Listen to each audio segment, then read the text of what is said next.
আসসালামু আলাইকুম প্রিয় শিক্ষার্থীরা, কেমন আছো? আশা করি তোমরা সবাই খুব ভালো আছো। তোমাদের সবাইকে লার্ন উইথ রাত্রি আক্তার লোপা ইউটিউব চ্যানেলে স্বাগতম। আমি রাত্রি। আজকে তোমাদের সাথে আমি দ্বিতীয় শ্রেণীর প্রাথমিক গণিত বইয়ের 63 পৃষ্ঠার যোগ সম্পর্কিত সমস্যা নিয়ে আলোচনা করব। দেখো, যোগ সম্পর্কিত সমস্যার মধ্যে 1 নম্বরে আছে শিমু এক মাসে একটি গল্পের বইয়ের 154 পৃষ্ঠা পড়ে, পরের মাসে 275 পৃষ্ঠা পড়ে, সে 2 মাসে মোট কত পৃষ্ঠা পড়েছে। দেখো, তোমাদের প্রথমে অঙ্কটা ভালো মতো বুঝতে হবে কি আছে। শিমু হচ্ছে 1 মাসে গল্পের বইয়ের 154 পৃষ্ঠা পড়ে, পরের মাসে কত পড়ে? 275 পৃষ্ঠা। সে 2 মাসে মোট চেয়েছে। তোমাদের অবশ্যই বুঝতে হবে, যদি মোট চায় তাহলে সেই জিনিসটা মোট যদি দেখো তাহলে অবশ্যই সেটা যোগ হবে। আর চেয়েছে কি কত পৃষ্ঠা পড়েছে, যেটা চাবে সেই কথাটা সবসময় শেষে লিখতে হবে লেখার সময়। তাহলে আসো আমরা এটা কীভাবে লিখবো দেখি। শিমু 1 মাসে গল্পের বইয়ের, এটা হচ্ছে 1 নম্বর অঙ্ক। শিমু হচ্ছে লেখা 1 মাসে একটি গল্পের বইয়ের 154 পৃষ্ঠা পড়ে, তাহলে 1 মাসে পড়ে লিখতে হবে 1 মাসে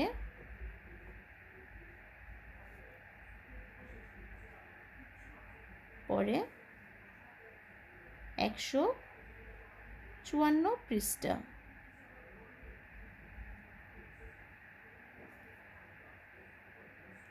পরের মাসে পড়ে তবে পরের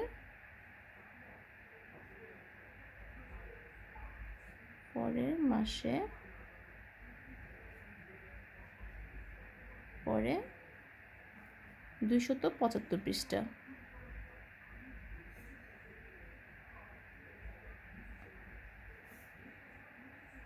আমাদের চেয়েছে মোট কত পৃষ্ঠা, মোট চাইলে আমাদের যোগ করতে হবে।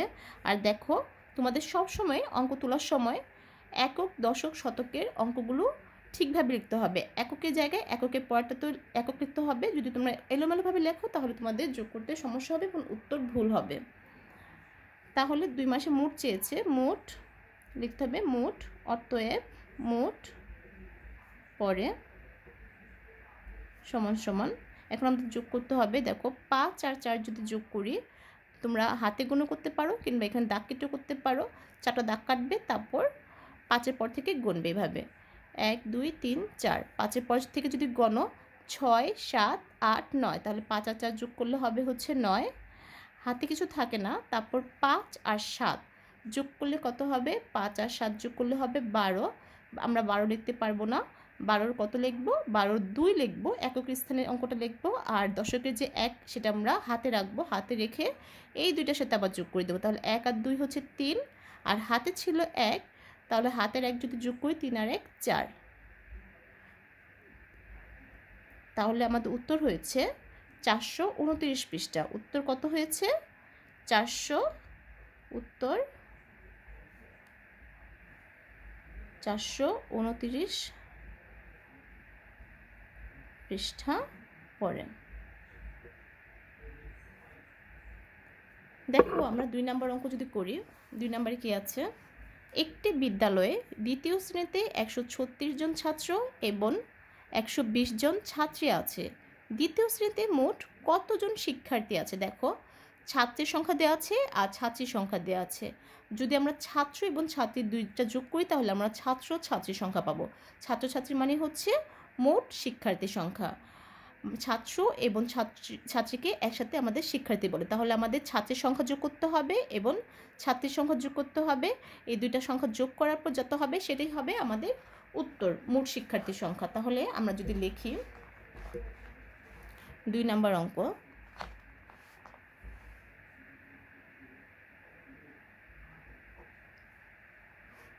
দ্বিতীয় শ্রেণীতে, যেহেতু মোট চেয়েছে অবশ্যই যোগ হবে, তোমরা সবসময় খেয়াল করবে এটা। দ্বিতীয় শ্রেণীতে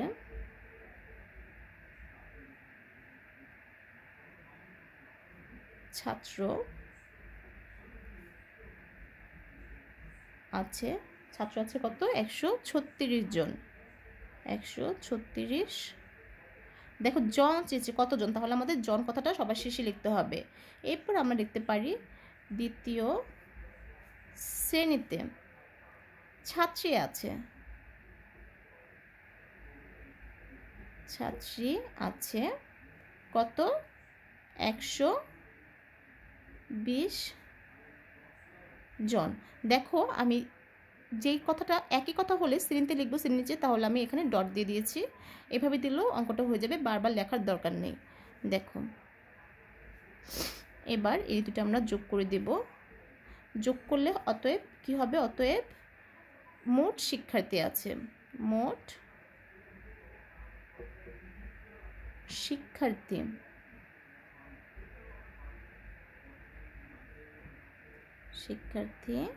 আছে সমান সমান। এবার আমরা যদি যোগ করি 6 আর 0 যোগ করলে হবে হচ্ছে 6, তারপর 3 আর 2 যোগ করলে হবে 5, 1 1 যোগ করলে হবে 2, হলো আমাদের 256 জন। তাহলে দ্বিতীয় শ্রেণীতে মোট কতজন শিক্ষার্থী আছে? দ্বিতীয় শ্রেণীতে মোট শিক্ষার্থী আছে 256 জন। উত্তর হবে 256 জন।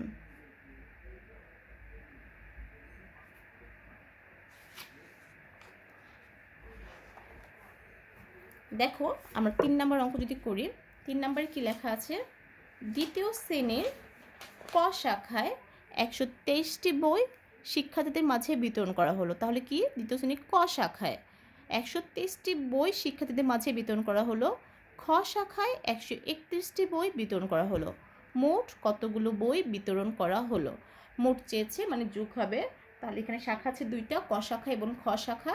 এই 2 শাখায় কতগুলো বই বিতরণ করা হলো সেই উত্তরটা আমাদের লিখতে হবে। তাহলে ক শাখা আর খ শাখার বই বিতরণগুলো যোগ করে দিলেই আমাদের মোট বই বিতরণ পাওয়া যাবে। তাহলে আসো আমরা 3 নম্বর অঙ্ক করি।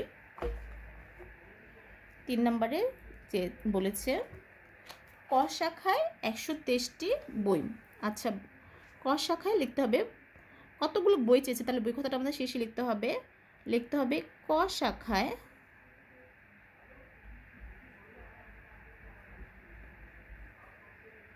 বিতরণ করা হলো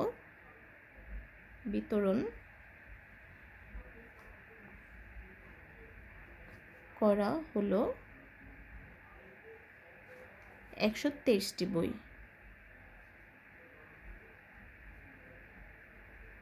তারপর আমাদের লিখতে হবে খ শাখায়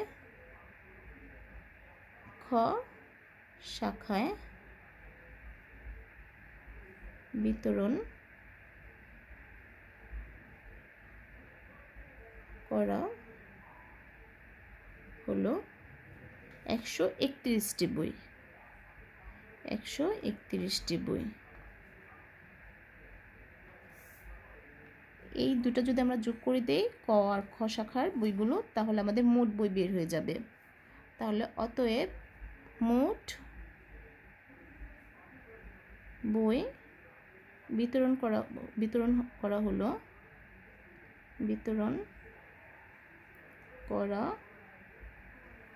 হলো সমান, দেখো 3 আর 1 যোগ করলে হবে 4, 3 আর 2 যোগ করলে হবে 5, আর 1 1 যোগ করলে হবে 2। তাহলে 254টি বই। উত্তর হবে আমাদের 254টি বই। উত্তর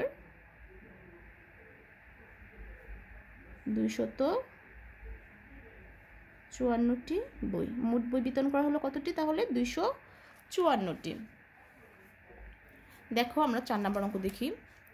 একটি নার্সারিতে 120টি গোলাপ ফুল গাছ আছে এবং 127টি গাঁদা ফুল গাছ আছে। ওই নার্সারিতে মোট কতগুলো ফুল গাছ আছে? তাহলে আমাদের মোট ফুল গাছ চেয়েছে, মানে গোলাপ ফুল গাঁদা ফুল সব মিলে মোট ফুলের সংখ্যাটা চেয়েছে। তাহলে যদি আমরা এখন করি এটা, তাহলে আমাদের প্রথমে লিখতে হবে এই 2টা গোলাপ ফুল এবং গাঁদা ফুলের গাছ যোগ করে দিলে তাহলে আমাদের মোট গাছ পাওয়া যাবে। এটা হচ্ছে 4 নম্বর অঙ্ক। 4 নম্বর অঙ্ক হচ্ছে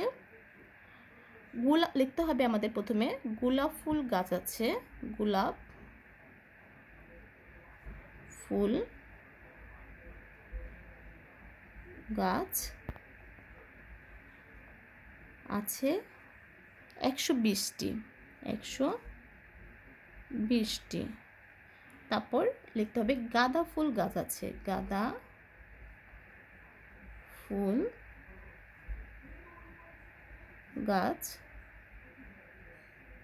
আছে 127টি। এবার আমাদের এটা যোগ করে দিতে হবে। যোগ করলে অতএব মোট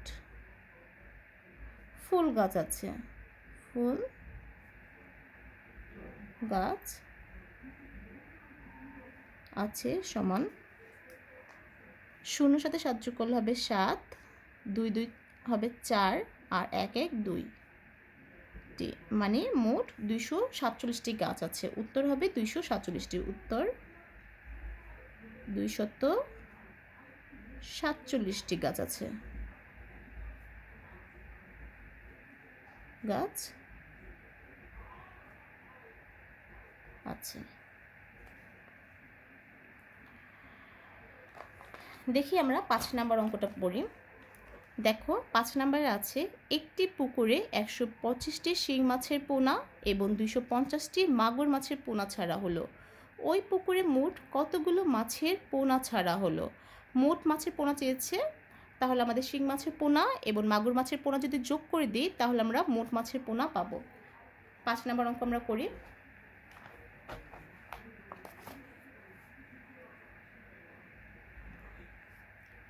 তাহলে আমাদের লিখতে হবে শিং মাছের পোনা ছাড়া হলো, শিং মাছের পোনা ছাড়া হলো 125টি, 125টি। তারপর ছাড়া হলো মাগুর মাছের পোনা, মাগুর মাছের পোনা ছাড়া হলো, ডট দিয়ে দিলাম আমরা, ছাড়া হলো 250টি, 250টি। যোগ করে দিলে আমরা মোট মাছের পোনা পাওয়া যাবে। অতএব মোট মাছের পোনা ছাড়া হলো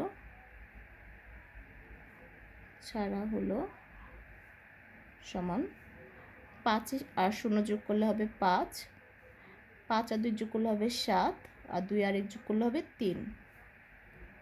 তাহলে উত্তর হবে মোট মাছের পোনা ছাড়া হলো কতটি? 375টি। উত্তর 375টি।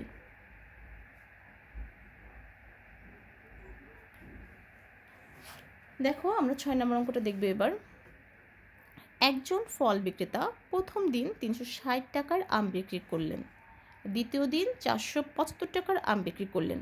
তিনি দুদিনে মোট কত টাকার আম বিক্রি করলেন? দেখো চেয়েছে মোট কত টাকার আম বিক্রি করলেন, মোট মানে তাহলে যোগী হবে।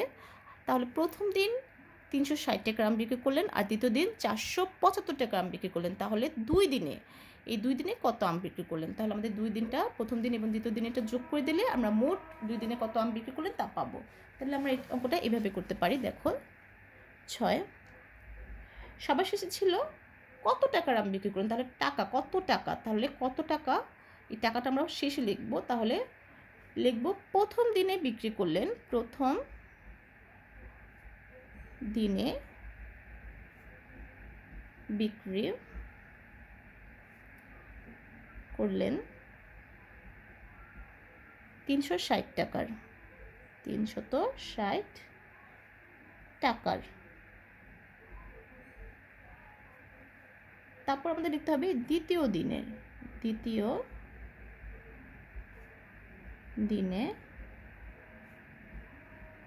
বিক্রি করলেন, দ্বিতীয় দিনে বিক্রি করলেন 475 টাকা, 475, একক দশক শতক আমাদের ঠিকভাবে লিখতে হবে টাকার।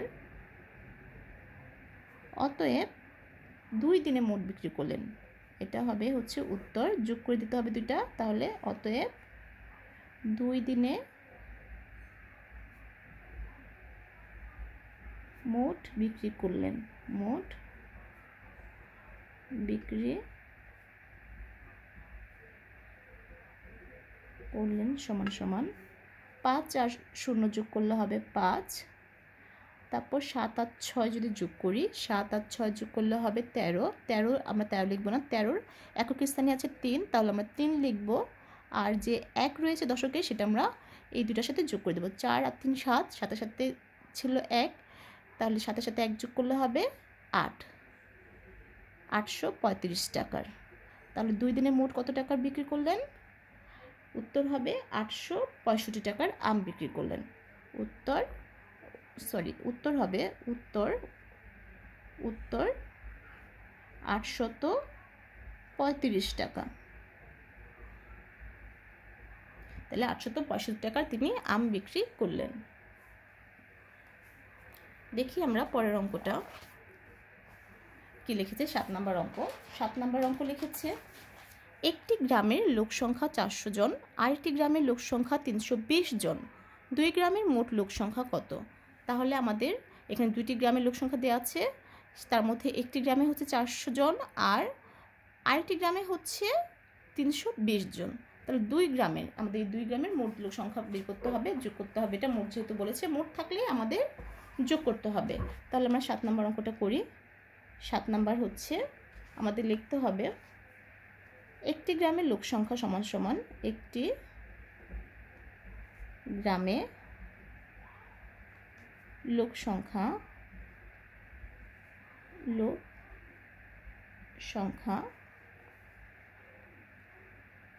400 জন।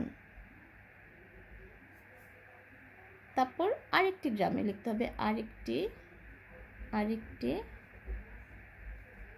গ্রামে লোক সংখ্যা 320 জন, 320 জন। এখন আমাদের এই দুটা যোগ করতে হবে। যোগ করলে আমাদের লিখতে হবে, অতএব 2 গ্রামের মোট লোক সংখ্যা, 2 গ্রামের মোট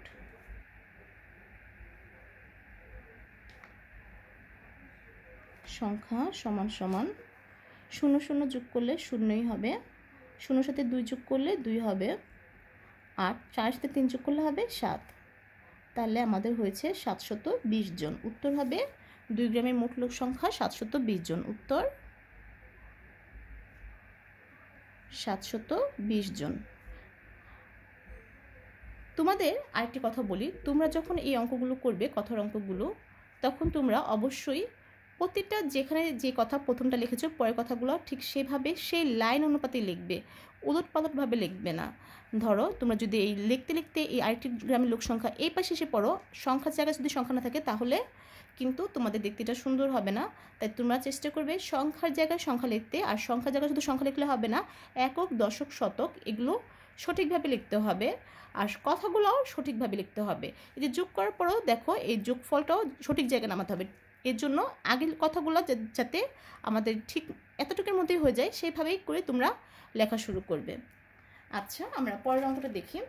পরের অঙ্কটা লেখা আছে, 975 যোগ 325 যুক্তি দিয়ে একটি গল্প তৈরি করো। দেখো এই গল্পটা তোমরা তোমাদের নিজেদের মতো তৈরি করতে পারো, তোমাদের যা মনে হয়। দেখো এখানে কত তো যুগের গল্প আছে, এই সবকটি 1 থেকে 7 পর্যন্ত যুগের গল্প। তোমরা এখান থেকে সাহায্য নিয়ে একটা যে কোনো গল্প বানাতে পারো। আমি তোমাদের জন্য আমার মতো করে একটা গল্প বানাচ্ছি, এবং তোমরা বাসায় নিজেরা চেষ্টা করবে নিজেদের মতো একটা গল্প বানাতে। দেখো আমি বলতে পারি,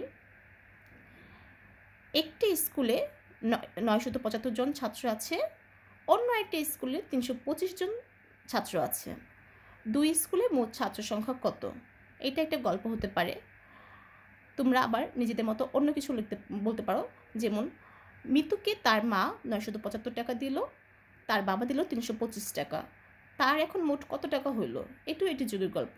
তোমরা তোমাদের ইচ্ছে মতো যে কোনো গল্প বানাতে পারবে। আশা করি আজকে ক্লাসটি তোমরা পুরোপুরি বুঝতে পেরেছো। আর যদি ভিডিও ভালো লাগে অবশ্যই লাইক, কমেন্ট এবং শেয়ার করবে।